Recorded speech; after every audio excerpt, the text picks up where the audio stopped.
হয়, শিৱসাগৰৰ এগৰাকী উচ্চ শিক্ষিতা মহিলা আৰু তেওঁৰ নাম আৰিফা ৰহমান। আৰু আৰিফা ৰহমান এতিয়া আদৰ্শ হৈ পৰিছে বহু মহিলাৰ বাবে, কাৰণ 2004 চনতে তেওঁ ইংৰাজী বিষয়ত স্নাতক আচলতে উত্তীৰ্ণ এগৰাকী মহিলা শিৱসাগৰৰ KPM চাৰিআলিৰ ৰাজপথৰ আচলতে কাষতে পদপথত এখনি শাক পাচলিৰ সৰু বিপণী দি তেওঁ পৰিয়ালটো ভৰণ পোষণ দিছে। লগত তেওঁৰ কন্যা আছে, যিগৰাকী কন্যা ইতিমধ্যে মেট্ৰিক পাছ কৰি ITI তেওঁ অধ্যয়নৰ বাবে আচলতে প্ৰস্তুতি চলাই আছে। তেখেত লগত মাতৃৰ লগত প্ৰতিদিনে আচলতে ছাঁৰ দৰে থাকে। আৰু এইগৰাকী আৰিফা ৰহমান উচ্চ শিক্ষিতা হৈ কিন্তু ঘৰতে হাত সাৱটি বহি থকা নাই। অন্যান্য মহিলাৰ দৰে তেওঁ নিজক ঘৰুৱা কামতে ব্যস্ত নাৰাখি পৰিয়ালটো ভৰণ পোষণ দিবৰ বাবে তেওঁ ওলাই আহিছে। আৰু শিৱসাগৰ চহৰৰ যি KPM চাৰিআলিৰ কাষৰ পদপথত তেওঁ এখন সৰু শাক পাচলিৰ দোকান দি পৰিয়ালটোক পোহপাল দিয়া নহয়। বহু মহিলাৰ বাবে কিন্তু আদৰ্শৰ এক আচলতে মিছিল তেওঁ নজিৰ আচলতে দেখুৱাব বিচাৰিছে। মই কথা পাতিম বাইদেউ, আপোনাৰ ওচৰলৈ আহিম। আপোনাৰ প্ৰথমতে কওক, এই শৈক্ষিক কথাটো কওক, আপুনি কিমান চনত পাছ কৰিছিলে, ক'ৰবাত পাছ কৰিছিলে, কি বিষয়ত আপুনি পাছ কৰিছিল? নমস্কাৰ, মোৰ নাম আৰিফা ৰহমান। মই সোণাৰী কলেজৰ পৰা পাছ কৰা 2004ত ইংলিছ অনাৰ্ছ লৈ পেলাই পাছ কৰা। মই চেইণ্ট জোচেফত পঢ়া সোণাৰী। মোৰ ঘৰ সোণাৰী টাউনতে।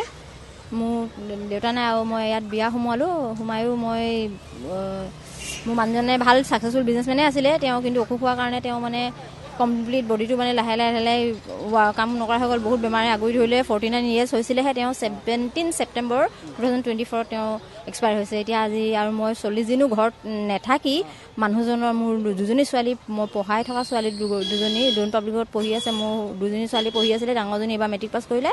যথেষ্ট পইচাৰো প্ৰয়োজন হয়, বহি থাকিলেতো নহ'ব। তেওঁৰ অসুখতো বহুতখিনি টকা আমাৰ গ'ল। তে এনেকৈ হেল্পলেছ হৈ পেলাই মই বহি থাকিলে নহ'ব বুলি মই তেনেকৈ তেওঁৰ যিটো দুখ আছে মানে মন্ত্ৰতে ভৰাই থৈ পেলাই মই ওলাই আহিছোঁ ফাইট কৰিবৰ কাৰণে, ষ্ট্ৰাগল কৰিবৰ কাৰণে, যাতে মানে মই সিহঁতক চেল্ফ ডিপেণ্ডেণ্ট কৰিব পাৰোঁ আৰু অকণমান উচ্চ শিক্ষিত কৰি পেলাই মানে ধৰা এটা ভাল এডুকেটেড চিটিজেন বনাব পাৰোঁ, যাতে তাহাঁতিও কিবা এটা নিজৰ দেশৰ কাৰণে বা নিজৰ জেগাৰ কাৰণে মানে তাহাঁতকো যাতে কোনোবাই ফ'ল' কৰিব পাৰে, কিবা এটা ভাল এডুকেটেড চিটিজেন বনাবৰ কাৰণে মই তাহাঁতক চেষ্টা কৰি আছোঁ। আৰু নাজানো কিমান দূৰ ছাকচেছ হওঁ, গডৰ কথা, আল্লাৰ কথা। কিন্তু যদিহে চবেই কণ্ট্ৰিবিউট কৰে বা কিবা তেনেকুৱা, মই একো চৰকাৰী আঁচনিটো মই এইবিলাক হেল্প নায়েই পোৱা। আৰু মই এইবিলাক আশা কৰি বহি থাকিলেতো মোৰ ঘৰত বহুত প্ৰব্লেম হৈ যাব। মোৰ ইতিমধ্যে হৈয়ে আছে মোৰ প্ৰব্লেম। মই ফাইনেন্সিয়েলিটো I am not so' fit. কেলৈ মই একো নকৰি বহি থাকিলে মোৰ ঘৰত আহি কোনো নিদিব একো। সেইকাৰণে মই ওলাই আহিছোঁ। আৰু ইয়াতে কেপিচেলতে মোৰ মানুহজনৰ লগতে মই কৰি আছিলোঁ। মানে তেওঁ নোৱাৰা অসুস্থ মানুহ নোৱাৰে কৰিবৰ কাৰণে। ওচৰৰ মানুহ জানে বাৰু তেওঁ কিমান বেমাৰ মানে 49 yearsতে তেওঁ মৃত্যু খাব দিব লগা হ'ল। আৰু বহুত এটা হাৰ্ডৱৰ্কিং আছিলে তেওঁ। মোৰ মানুহজনে আছাম খেলি পেলাই জয়সাগৰ ট্ৰফিও আনি থৈছে মাৰাথন ৰেচত। মোৰ মানুহজন এজন গ্ৰেট, মানে তেওঁৰ বহুতে ফলোৱাৰ্ছ ধৰক, তেওঁক বহুতে লাইক কৰে, ভাল পায়। কিন্তু এতিয়া নাই, তেওঁৰ যিবোৰ ড্ৰিমছবিলাক আছিলে, সপোনবিলাক আছিলে, এইবিলাকতো মইহে লৈ যাব লাগিব। মোৰ ল'ৰা ছোৱালী থ্ৰুদি ছাকচেছ কৰিব লাগিব। আৰু সিহঁতকে ছাকচেছফুল কৰিবৰ কাৰণে মোৰ বেটীজনী এইবাৰ 2টা লেটাৰ লৈ পেলাই মেট্ৰিকত CBSE ডোন পাব্লিকৰ পৰা বহুত আমি কষ্টৰে তাইক পঢ়াই পেলাই উলিয়াই আনিছোঁ মানে। আৰু মোৰ সৰুজনী পঢ়ি আছে, ক্লাছ 5ত পঢ়ি আছে। তাহাঁতক পঢ়িবৰ কাৰণেও মই টাইম দিব নোৱাৰা হৈছোঁ। ধৰক বিজনেছত লাগি থাকিব লগা হয়, ঘৰতো কোনো নাই, আমি তিনিজনীয়ে। তেতিয়া নকৰিলেও নহ'ব। আৰু যদি একেবাৰে বহিয়ে দিওঁ তেতিয়াহ'লে কেনেকৈ আগবাঢ়িম আমি, পৰিয়াল নচলিব। যিহেতু চব ক্ষেত্ৰতে পইচা লাগে। আৰু সিহঁতকো মই দুখত দেখিব নোৱাৰোঁ। বাপেকে ধৰক বহুত এটা ড্ৰিমাৰ আছিলে তেওঁৰ, এটা বহুত তাহাঁতৰ কাৰণে গাইড আছিলে। এতিয়া গাইড ফিলচফাৰ কোনোৱেই নাই ধৰক আমাৰ এতিয়া ঈশ্বৰৰ বাহিৰে। আপুনি এখন বিপণী দিছে, শাক পাচলি এখন ক্ষুদ্ৰ বিপণী দেখিছোঁ। দুজনী ছোৱালী আপুনি পঢ়া শুনা তেওঁলোকে পঢ়ুৱৈ আছে। তেনেক্ষেত্ৰত কেনেকুৱা ধৰণৰ অসুবিধাৰ সন্মুখীন হৈছে এই ব্যৱসায়টোৰ পৰা আপোনাৰ পৰিয়ালটো চলোৱাৰ লগতে দুগৰাকী ছোৱালীক আপুনি শিক্ষিত কৰাৰ ক্ষেত্ৰত কেনেকুৱা ধৰণৰ প্ৰত্যাহ্বানৰ সন্মুখীন হ'বলগীয়া হৈছে? মানে বহুত ছেক্ৰিফাইচ কৰিব লগা হৈছে। মই ৰাতিপুৱাও সোনকালে উঠিব লাগে, ৰাতিও অকণমান আমি দেৰিলৈকে থাকিব লাগে বিজনেছ, কাৰণ customers are not available at any time. আমি থাকিব লাগিব এভেইলেবল কাষ্টমাৰৰ কাৰণে। আৰু কাৰণ পইচা দৰকাৰ আছে। এতিয়া এডমিশ্যন, মোৰ মাৰ্চত এডমিশ্যন আহি আছে, মোৰ হাতত পইচা নাই। ধৰক মই এতিয়া বেটীজনীক তেনেকৈতো মই ডাল কৰি বহাই থ'ব নোৱাৰোঁ। কিমান ডাঙৰ এটা ক্ৰাইম হ'ব মই যদি তাহাঁতক একেবাৰে শিক্ষা দীক্ষা একোৱেই নিদিওঁ। চোৱা, মই সেইকাৰণে মই ওলাই আহিছোঁ, যাতে মই যিমান পাৰোঁ সৰু সুৰাকৈ ছেভিংছ হ'লেও কৰি কিবা এটা হ'লেও মানে তাহাঁতৰ কাৰণে মানে মই ধৰক ওলাই আহিলে মানেহে মই হ'ব। একো নকৰিলেতো নহ'ব, হয় নহয়?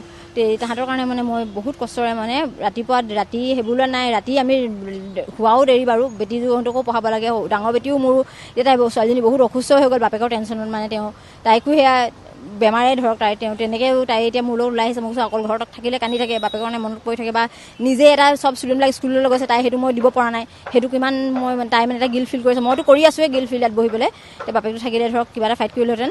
এতিয়া আমি তেনেকৈ শ্বৰ্টকাট চাই লৈছিলোঁ। ধৰক এতিয়া ছায়েন্স ষ্ট্ৰীমত পঢ়াবৰ কাৰণে বহুত পইচা লাগিব, এটা CBSE ষ্টুডেণ্ট প্ৰাইভেট স্কুলত। এটা কষ্ট যথেষ্ট। আপোনাক যদি মই ইংৰাজীত আপোনাক ক'বলৈ কওঁ যে যি সময়ত আন মহিলাসকলে ঘৰতে সোমাই থাকে বা বিভিন্ন ধৰণৰ ছ'চিয়েল মিডিয়াত সক্ৰিয় হৈ থাকে, তেনে ক্ষেত্ৰত আপুনি তেওঁলোকৰ বাবে আদৰ্শ হ'ব পাৰে। কাৰণ আপুনি মহিলা হৈ এগৰাকী শিক্ষিত মহিলা, উচ্চ শিক্ষিত মহিলা হৈও পদপথত শাক পাচলি দোকান দিছে। কামৰ যে সৰু বৰ নাই, আচলতে লাজ মান কৰিলে নহ'ব, নিজৰ পৰিয়াল চলাবই লাগিব। সেই কথা যে আপোনাক যদি মই সুধোঁ, আপুনি উত্তৰটো যদি ইংৰাজীত দিয়ে।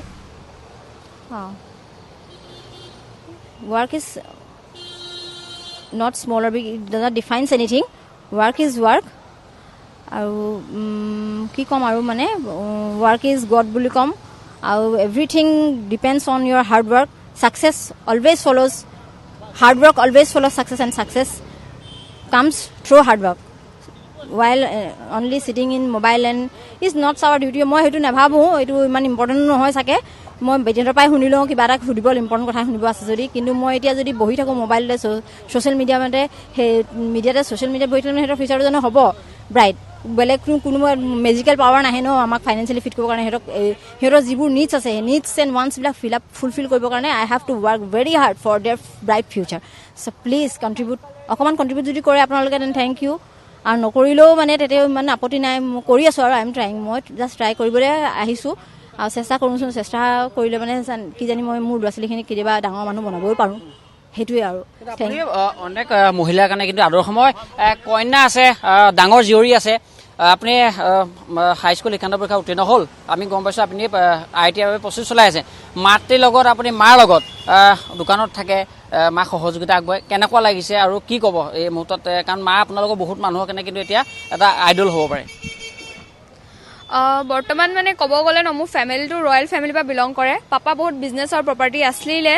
তো এইটো মায়ে এটা কথা যোনটো কোৱা নাই, সেইটো কথা মই কৈ দিব বিচাৰোঁ যে পাপা ঢুকোৱাৰ আগত মানে তেওঁৰ নিজৰ যোনটো হেল্থৰ কাৰণে চিৰ'চিছ হৈছিলে, তেওঁৰ লিভাৰ চিৰ'চিছ। তো তেওঁ মানে নিজৰ মানে হেল্থৰ কাৰণে যোনবিলাক পইচা লাগে বা যি লাগে, তেওঁ সেইবিলাক কাৰোৰ পৰা মানে আপোনাৰ হেল্পো লোৱা নাই। তো তেওঁ নিজৰ যোনটো মাটি আছিলে, তেওঁ মানে সেইটো মানে তেওঁ চেল কৰি নিজৰ ONGC কৰে মোৰ বৰপাই তিনিজনে। তেওঁ মানে মা আজি তেওঁলোকে চাব গ'লে তেনেকৈ, তেতিয়াহ'লে মা আজি মানে ইয়াত বহিব নালাগে। সেইটো ছাইডত চাব গ'লে তেওঁলোকে মানে এনেকৈ প্ৰেচাৰিজ মাজত মোৰ বহুত বেছি গাইনিকেল প্ৰব্লেম হৈছিলে, ডিজিজ হৈ গৈছিলে।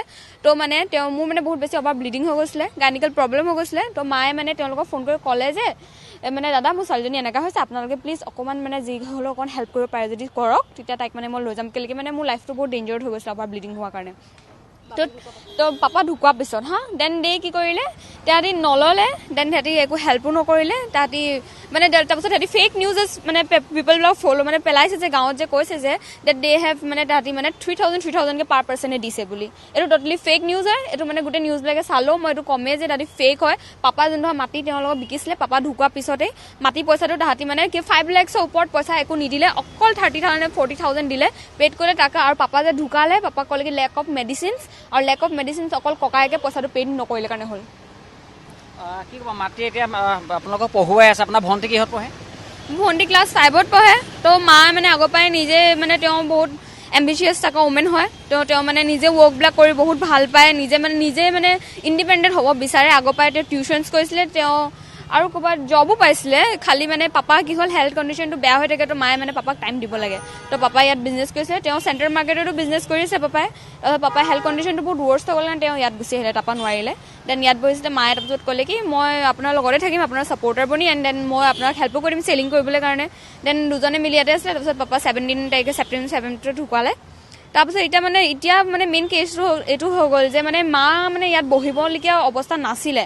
40 days নোহোৱা আগতে আমাৰ মানে ইছলামিক ধৰ্মৰ মতে 40 daysলৈকে এজনী ওমেন ভিতৰত থাকিব লাগে, মানে নিজৰ হাজবেণ্ডৰ কাৰণে প্ৰে কৰিব লাগে যে তেওঁ চৌলটো শান্তি পাওক বুলি। অ'কে, বাট সেইটো নকৰি তাহাঁতি মানে কি কৰিলে, তাহাঁতি মানে মানিখিনি এতিয়ালৈকে মানে ফেক নিউজ পেলাই আছে যে গোটেই গাঁৱৰ মানে মায়ে এটা হেল্প ল'লে যে মোৰ ডিজিজৰ কাৰণে। দেন তাৰপিছতহে মোৰ হেল্থ ইম্প্ৰুভ হৈ গ'ল।